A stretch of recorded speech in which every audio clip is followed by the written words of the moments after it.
mau sholat zuhur, aku sholat, kok flek lagi. Aku masuk IGD, terus nggak lama sebelum maghrib keluarlah darah seger dok, keluar darah seger. Terus aku langsung bilang, ayo deh kita langsung ke RS. Walaupun bisa gagal dan ujung-ujungnya kuret juga. Bidan ini benar bilang, dokter Fadi udah datang.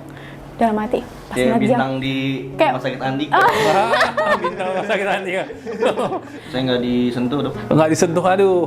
Baru nikah nggak disentuh, kacau. lebih tepatnya mengkonsultasikan lah ya sama dokter dulu baiknya seperti apa. Nah, setelah keguguran tuh yang sulit itu nguatin mental aja. Trauma sih. Pasti. Nggak mau ngeliat bayi sama sekali. Kita selagi sholat selalu berdoa semoga keluarkan, lahirkan dengan sempurna, Yang sehat, yang sehat, baik, sempurna, yang semuanya. nggak kurang satu apapun. Tapi ya nyatanya Allah lebih sayang sama kita. Ya, makasih banyak loh Tri dan Mas siapa? Namanya? Saiful. Mas Saiful udah nyempetin datang malam minggu lagi, baru nikah lagi, seharusnya malam minggu jalan-jalan ya. Tapi nggak apa-apa, jalan-jalan ke sini, kan belum pernah kan ke sini. Dan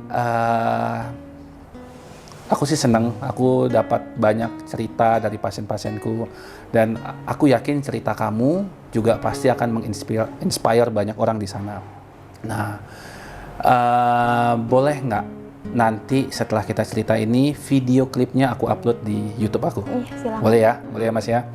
Nah, boleh nggak cerita? Jadi ini baru nikah atau sudah lama nikah, dan bagaimana waktu itu ceritanya sampai ketemu aku? Kita nikah tuh tanggal 13 Kita Juni. nikah 13 Juni. Terus nggak Saat pandemi dong? Iya. Oh. Itu sebab planning KUA doang?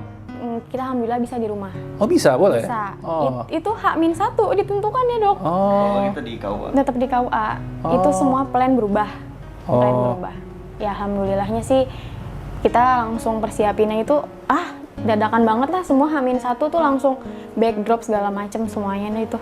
Yang penting kan halal, yang penting Iya. kan ijab kabulnya. Iya. Karena ada Iya. pikiran buat ditunda dulu kan. Kita pikir kalau kita semakin kita tunda, ketunda, ntar halalnya makin lama nih. Iya, padahal kamu udah ngebet ya. Iya benar. Nggak, jadi gini, waktu dia mau tes itu sebenarnya kita masih nerka-nerka nih dok. Jadi saya mau Nggak teman-teman sengaja. kantor sebenarnya mau touring motor, Oke. mau ngajak dia.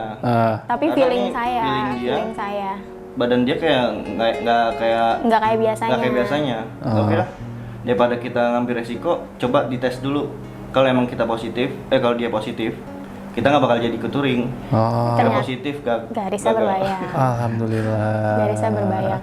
Apa yang kamu Sebenarnya lakukan? masih karena berbayang masih agak berbayang, kita masih agak ragu. Itu udah telat belum? Udah, oke. Tapi ternyata baru sehari. Oke, Maksudnya masih sangat-sangat berbayang. Terus kita mikir, oh kita tunggu beberapa hari lagi atau 3 hari lagi deh. Tunggu bener-bener pasti. Oke. Terus nggak lama kita ke bidan lah. Setelah 3 hari, oh kayaknya udah ada nih. Maksudnya kayak udah telat, hampir udah telat seminggu. Kita iseng lah ke bidan. Maksudnya inisiatif hamilnya itu bener di dalam rahim atau enggak, gitu kan. Kita mastiin ternyata bentuknya udah oke. Kita pas dihitung sama tanggal aku pertama haid ya. sama sampai kemarin itu telat terakhir infonya, oh ini udah sekitar 7 mingguan, 6 sampai 7 minggu. Nah terus nggak lama 2 hari kemudian aku USG di bidan itu juga. USG transvaginal karena belum 10 USG minggu. transvaginal ada di bidan itu? Ada. Oh hebat, keren. Ada. Di situ terus nggak lama. Yang USG dokter? Iya Ada dokter. itu ya. Terus nggak lama ternyata ibu mensnya kurang teratur ya sebelumnya. Aku bilang 3 bulan sebelumnya sih teratur. Tapi itu ngaruh nggak ya? Aku bilang gitu kan, itu ngaruh nggak ya? Bulan depan balik ke sini lagi ya, kita cek. Kenapa dia bilang gitu? Kamu nggak nanya? Aku nggak nanya. Soalnya Hasil USG-nya dia kasih tahu nggak apa? Iya dikasih tahu. Ini soalnya kelihatannya sih baru 4 atau 5 minggu lah dia ngomongnya gitu. Oke. Oh ya udah, kita mikirnya masih positif kan. Oh ya udah.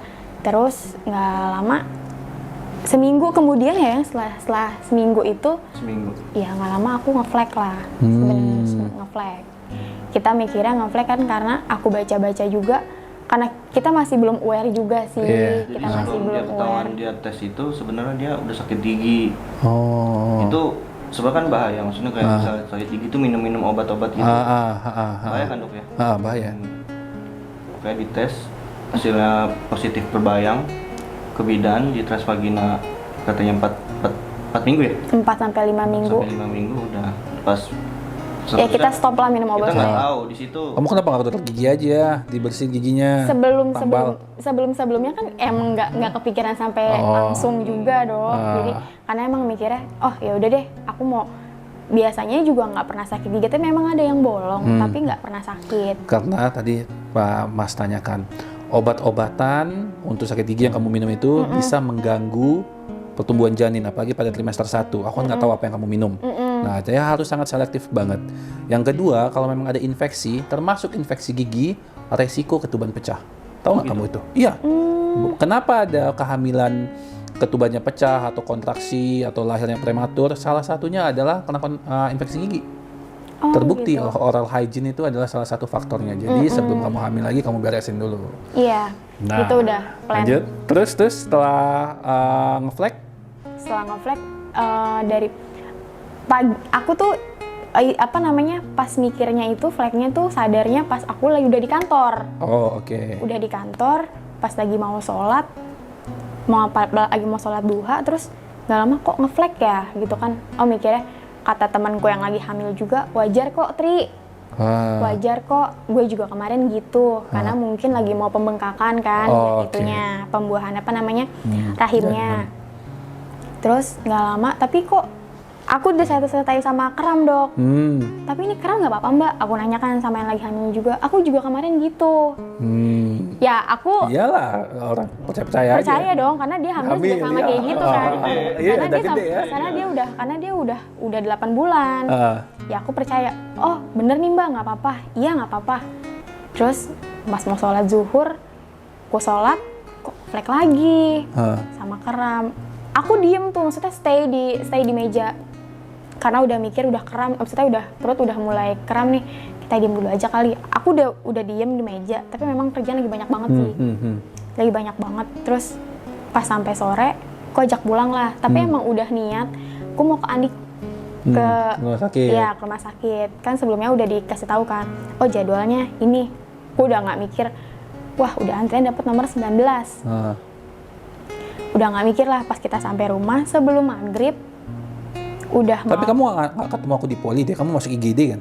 Iya, aku iya. masuk IGD, terus nggak lama sebelum maghrib keluarlah darah seger dok, keluar darah seger. Terus aku langsung bilang, ayo deh kita langsung ke RS, langsung ke rumah sakit. Toh nanti kalau misal udah sampai sana mau kayak gimana urusan belakangan deh, yang penting udah sampai di RS dulu, cepat ditanganin. Ternyata cepatlah ditanganin. Pas dicek sama bidan-bidan di situ, ternyata katanya udah pembukaan. Udah pembukaan. Aku masih belum paham dong maksudnya pembukaan itu apa. Oh ya udahlah, tapi bentar ya Mbak, kita lagi nunggu dokternya dulu. Wah, biasa udah nggak enak banget nih. Kayak udah ngeliatin jam. Wah, kayak Jam berapa kamu datang tuh? jam 6. Jam 6. Oh, kan nggak lama ketemu aku dong. Aku datang habis maghrib. Terus nggak lama si bidan-bidan ini pada bilang, Dokter Fadi udah datang. Dalam hati, pas Kayak ngeliat jam. bintang di Kayak- rumah sakit Andika. Bintang rumah sakit Andika. Cewek denger nama Dokter Fadi, langsung. Waduh. Pasien nyampe. Waduh. Bisa aja. Alhamdulillah. Mak-mak semua tadi. Iya. Tenang, mak-mak semua. Itu gadis-gadis itu. Dia, oh gadis-gadis itu ya. Berbadan dua semua biasanya. Nah, terus waktu lu 6:30, pas banget dokter datang kan tuh ya. Aku ngeliat jam, alhamdulillah tepat waktu.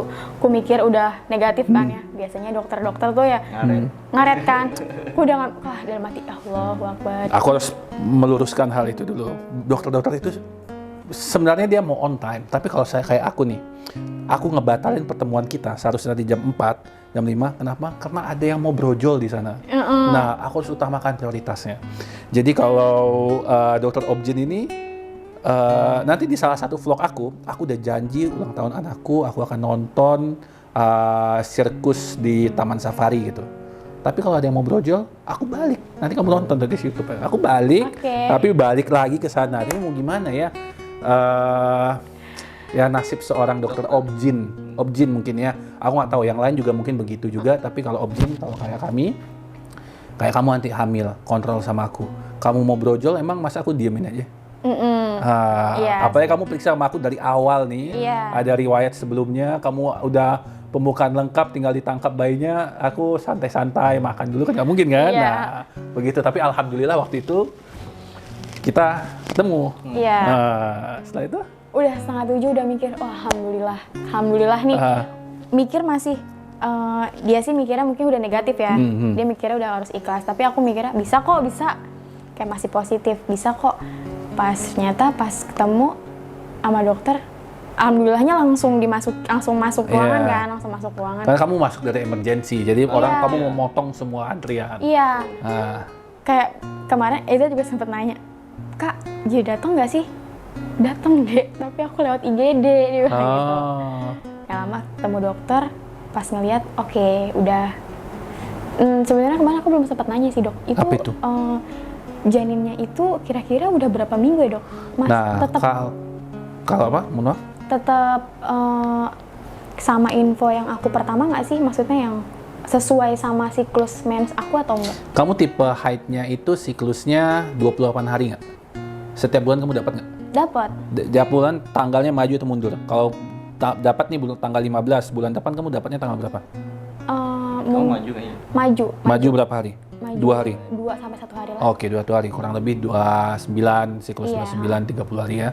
Nah, kalau kamu telat 2 minggu, karena kita hitung dari hari pertama haid, memang hari pertama haid. Nah, usia kehamilannya kurang lebih mungkin 6 minggu gitu. Kalau di USG dari bawah, kalau 6 minggu, kemungkinan bisa kelihatan kantong kehamilan. Hitam, kita harus cari dulu nih kantong kehamilan di mana, karena posisi kehamilannya. Tadi benar kamu bilang apakah dalam rahim atau di luar rahim. Setelah itu, kalau sudah di dalam rahim, kita harus cari bayinya berkembang apa, kantong kehamilannya dalamnya ada isinya nggak nih? Sudah ada bayinya belum nih? Nah, kalau kantong kehamilannya udah ukurannya 2,5 cm gitu ya, maka kamu harus sudah mendapatkan bayinya itu ada dan detak jantungnya ada. Kalau memang tidak ada, namanya itu blighted ovum, kosong, kehamilan kosong. Walaupun ada kantongnya tes spek positif, tapi kehamilan kosong, detak jantungnya nggak ada. Gitu. Saat itu kamu ke aku, itu sudah keluar. Sudah nggak ada, sudah keluar. Nah, memang tinggal ada sisa-sisa, banyak sisa-sisa. Karena itu saya berikan opsi nggak salah ya, antara mau kuret dan saya suruh minum obat. Nah, tapi karena memang masih udah keluar ya, obat aja seharusnya bisa, walaupun bisa gagal dan ujung-ujungnya kuret juga gitu. Tapi kan kamu orangnya cukup kooperatif, jadi saya bilang udah, dan kamu masih muda juga gitu. Jadi kita pasang obat dari vaginanya. Setelah itu kamu minum, besokannya reaksinya apa? Aku pusing. Bukan pusing sih, lebih sakit kepala. Sakit kepala, terus lambung tuh kayak lebih diperes gitu. Tapi alhamdulillahnya mungkin karena memang pas ke masa hamil aku doyan makan ya. Makan sih alhamdulillah masuk terus dok. Wah alhamdulillahnya sih ya. Setiap maksudnya dalam sedih, dalam kedukaan kayak gitu, mood makan masih masuk. Karena mikir harus minum obat ya, minum obat. Ya memang itu sebenarnya itu adalah obat untuk lambung sih, tukak lambung. Ya, tapi ada efek sampingnya, bikin kontraksi pada rahim.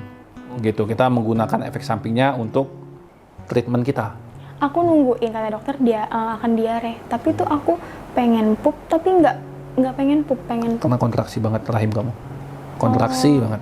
Aku sampai tanya sama orang tua kan di rumah, Mi rasanya kontraksi itu kayak apa sih? Karena seumur-umur aku belum pernah dong. Pas aku kemarin keguguran pun aku nggak tahu kontraksi itu apa, rasanya kayak apa. Kalau kayak pengen pup tapi nggak pup, ya itu namanya kontraksi. Oh gitu rasanya. Berapa lama darahnya habis, selesai darah nifasnya? 3-4 hari. 3-4 hari setelah itu bersih, tinggal sedikit. Setelah ini semakin kesini saya masih ada ya. Darah nifas itu masih tetap ada, tapi dia makin lama makin sedikit. Ya. Nah, kalau seandainya kamu bisa memutar balik waktu, apa satu hal yang kamu lakukan dalam ini kamu selama kehamilan kamu atau sebelum kehamilannya atau apa gitu? Lebih tepatnya kayak sebelum kejadian ini nih. Sebelum kejadian ini ya. Yang pertama sih mikirnya setelah kita menikah berhubungan, ya memang kemungkinan hamil itu pasti ada. Kemungkinan hamil itu mungkin masih ada. Lebih tepatnya ya memang harus percaya dulu sih. Setelah berhubungan pasti akan ada. Jadi di situ kita kayak mempersiapkan lah ya. Lebih tepatnya mempersiapkan kayak yang namanya makanan, konsumsi kayak kalau kayak seperti asam folat, kita belum tahu ya, karena kita orang awam maksudnya. Asam folat mungkin akan taunya itu nanti ya setelah kejadian Gini ya. kayak gini. Atau yang nonton cerita Fadli ini, saya tahu. Setelah kayak gini udah ngerasain, oke, aku punya kekurangan kayak mungkin di bagian gigiku. Aku akan beresin dulu. Beresin infeksinya dulu. gitu. Ke apa ya? Enggak, dia jadi yang tadi saya mau terusin lagi tuh kayak makanan sih dok sebenarnya. Jadi itu dia ngerasa berdosa semalamnya sebelum kejadian keguguran, malamnya dia makan Indomie. Itu, iya. Makan mie instan. Iya, itu. Nggak apa, nggak apa-apa. Indomie, dia nggak butuh sponsor, kita semua orang makan Indomie. Jadi dia malamnya makan itu, terus dia ngerasa nikmat banget dok. Itu paling karena kan selama Kan ditahan sama dia kan. karena Nah, saya mungkin boleh kali. perjanjian sama suami kalau tahu aku hamil nggak boleh minta buatin mie dan nggak boleh makan mie depanku. Kayak kita ada perjanjian nih, oke. Kita emang nggak ngelakuin itu dok, itu hampir udah sebulan lebih, ya selama pas aku hamil lah. Terus mikir, boleh kali ya sekali gitu kan. Ini udah saking pengennya banget nih. Aku makan deh dok malam itu. Itu benar-benar nikmat banget lah. Itu udah nikmat banget.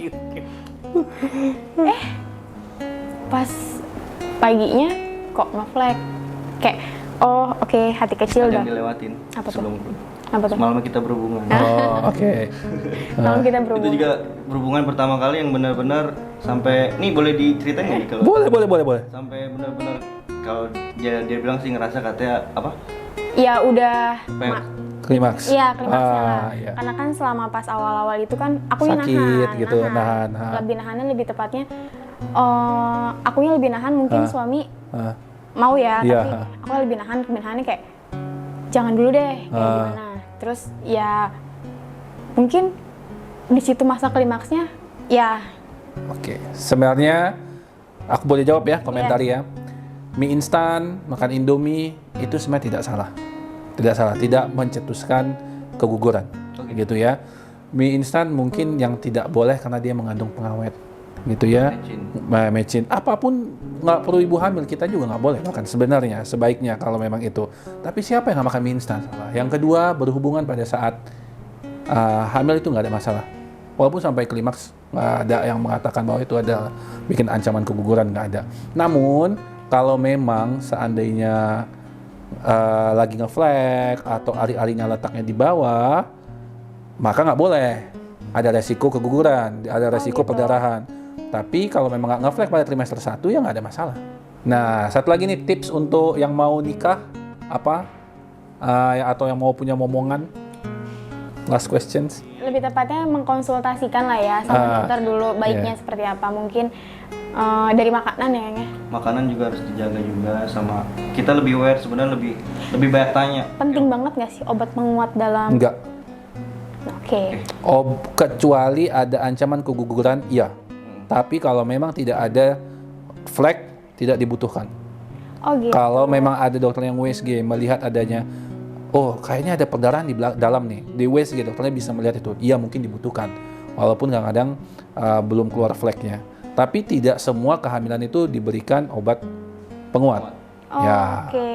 Gitu. Penelitian mengatakan keguguran pada trimester 1 ya di bawah 14 minggu itu biasanya kebanyakan disebabkan setelah dia cek adalah kelainan pada kromosom. Kita selagi sholat selalu berdoa semoga lahirkan dengan sempurna. Ya, sehat, baik, sempurna. yang semuanya. Nggak kurang satu apapun. Tapi ya nyatanya Allah lebih sayang sama kita. Lebih sayang sama kita kayak nggak mau ngelihat kita lebih menderita lah, lebih. Itu jawaban atas semua doa-doa kita lah. Alhamdulillah. Sebenarnya kan kita minta sempurna semuanya. Hebat banget. lebih Sebenarnya setelah keguguran tuh yang sulit itu nguatin mentalnya dia. trauma sih. Pasti. Nggak mau ngeliat bayi sama sekali. Oh, kita doain semoga kamu nanti mendapatkan momongan pada waktu yang tepat. Dan nanti lahir juga sehat, sempurna yang kamu harapkan. Jenis kelamin kira-kira mau apa? Cewek, cowok? Dikasihnya Mas. aja sebenarnya. Dikasih Mas kalau boleh pilih? Kalau boleh pilih, cowok, mbak? cewek. Cewek, oke. Kembali. Saya pengen cewek, anak saya dua-dua cowok. Nah, nanti kalau dapat cewek kasih tahu sama saya bikinnya gimana ya. Oke, sekali lagi terima kasih banyak Mas, Mbak sudah datang, sudah sharing ceritanya. Saya berharap ceritanya itu memberikan manfaat sama orang banyak di sana. Amin,